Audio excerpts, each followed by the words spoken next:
PDP organized thugs everywhere to prevent us from getting to INEC office. I wasn't deterred. And so I went with my party chairman, the woman leader, the youth leader, senior officials of APC to INEC. They had barricaded the road from GRA Junction everywhere. So the first thing was that they began to assault me. They came out, a woman grabbed my shirt, then they began to pull me from the back, started throwing, first they were using water and all of that, then they began to throw food, and the next minute they started throwing stones. Next thing after that, we started hearing gunshots. It took my security people to forcefully evict me. So we left there and we came to the APC secretariat, which should be a safe zone. As soon as we got here, the next thing we saw groups of PDP thugs coming, escorted by police, and they're armed.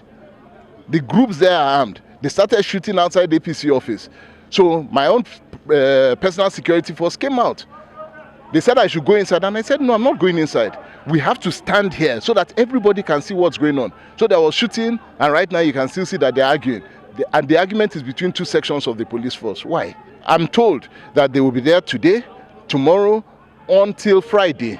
They have been paid 15,000 naira a day, which we did investigation to find out, so that they can come and mobilize and prevent us from getting CTCs. Now, it's no coincidence that by that day, by Friday, we will be out of time. We will not be able to file. We will not be able to get documents. They're trying to prevent us from filing. So I am escalating this to INEC National. I'm escalating it to the IGP of Police, escalating it. Tribunal cannot hold in RiversState. It is obvious that it's too dangerous.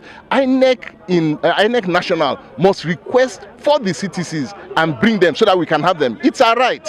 Thanks for checking out SYMFONI on YouTube. Please be sure to subscribe and like our videos for updates.